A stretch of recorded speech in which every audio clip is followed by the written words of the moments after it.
Hai Sobat Kata Cerita, sudah siap dengarkan cerita selanjutnya? Let's go! Episode 39, Karma Orang Tua. Minum obat dulu, Mas. Kinara memberikan beberapa butir obat dan segelas air putih pada suaminya. Terima kasih, sayang. Darren meneguk obat itu. Naila belum pulang ya? Tadi sore katanya mau ketemu temannya, tapi sekarang belum pulang. Mungkin sebentar lagi. Kinara melirik jarum jam yang masih menunjukkan pukul 7:30, yang menurut Kinara masih dalam batas wajar. Jika sudah jam 9, Naila belum pulang juga, barulah Kinara akan menghubungi putrinya itu. Dia pergi sama Noah ya? Kinara mengangkat bahunya. Kurang tahu juga sih. Gumam Kinara.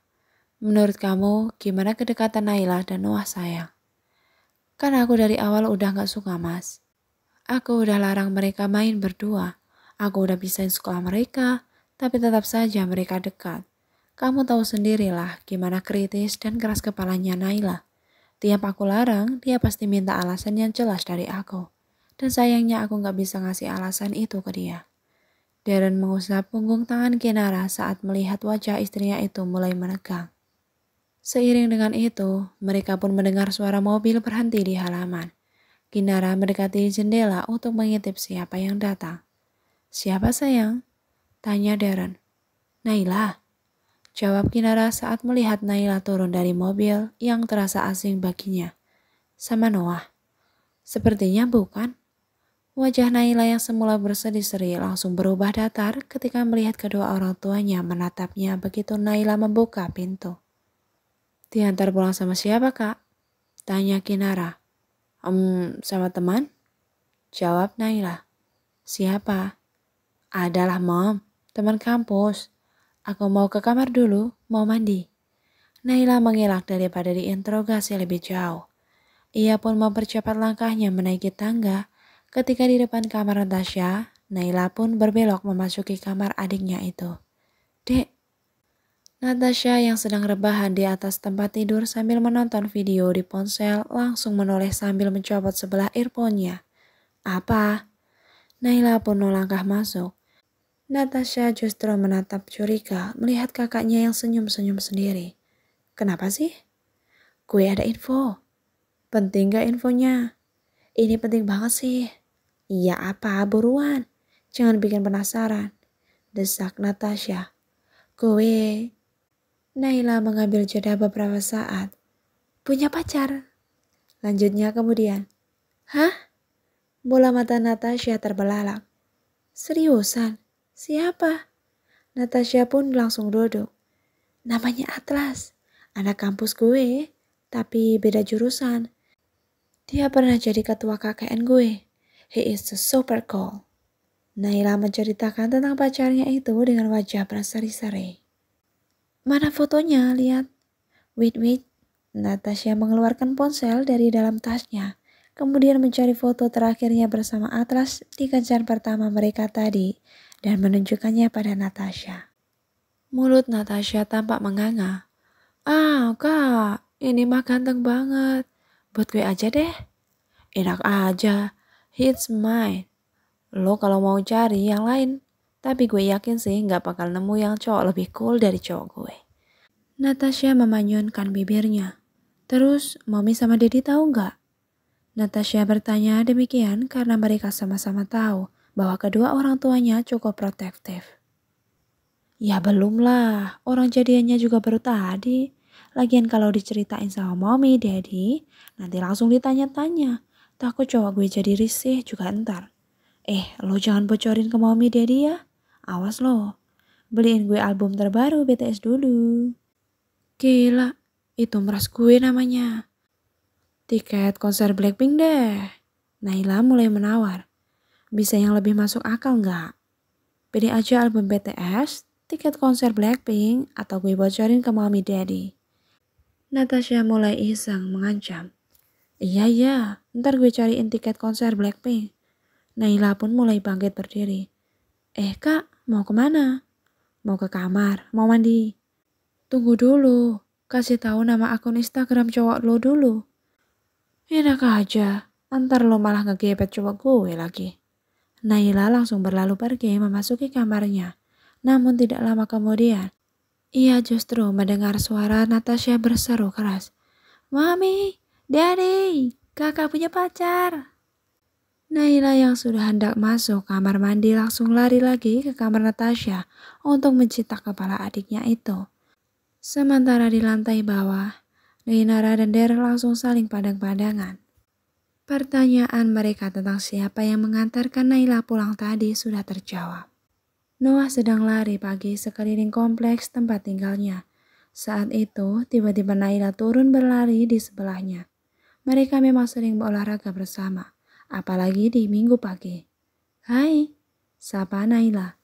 Noah melirik sekilas sambil terus berlari. Cerah amat wajah lo, ganti produk skincare ya? Ternyata ada yang lebih ampuh bikin wajah cerah daripada produk skincare paling mahal sekalipun. Balas Naila. Apa? Jatuh cinta. Naila menjawab dengan mata yang berbinar-binar.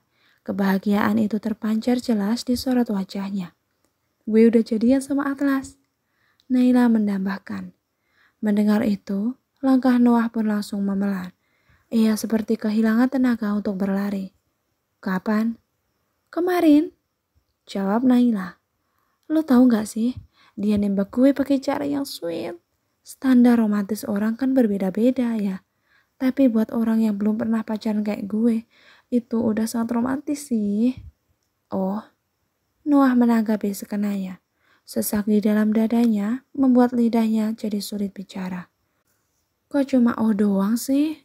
Kasih selamat kek? Ngapain juga kasih selamat? Palingan sebentar lagi, lo juga curhat galau lagi ke gue. Kenapa sih lo? Sinikal mulu ke Atlas? Nggak ada yang sinikal kok. Cuma mau ngingetin aja, hati-hati. Lo kan baru kenal dia beberapa bulan. Lo belum tahu gimana dia yang sebenarnya. Nggak usah terlalu memuja-muja orang baru. Naila tersenyum kejut mendengar balasan Noah. Nggak seru curhat sama lo. Dipatahin mulu. Perasaan dulu waktu lo curhat tentang mantan-mantan lo. Selalu gue tanggepin tuh. Nggak pernah gue patahin. Ya udah, lain kali nggak usah curhat ke gue lagi. Balas Noah dingin. Ternyata sangat sulit baginya untuk bersikap hangat ketika hatinya sedang patah seperti itu. Ucapan Noah membuat Naila menjadi semakin kesal. Kenapa sih lo? Kayak cewek lagi PMS aja. Nggak asik. Naila merajuk dan memilih lanjut lari bersendiri. Sementara Noah berbelok ke arah rumahnya dengan membawa puing-puing hatinya sendiri.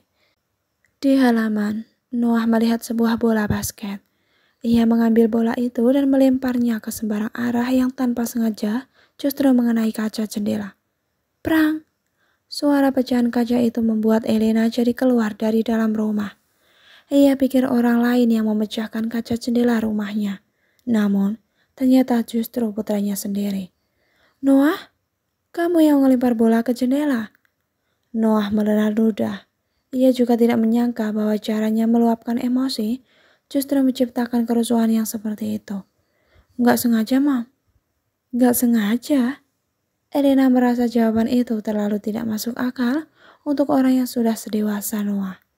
Noah, tunggu dulu. Elena menyusul Noah ke dalam rumah. Kamu kenapa sih? Lagi ada masalah? Noah yang hendak menuju kamarnya terpaksa berbalik badan lagi menghadap Elena.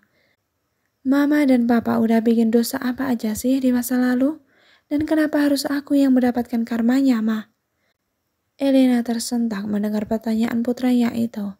Tidak pernah menyangka bahwa kalimat seperti itu akan keluar dari bibir Noah.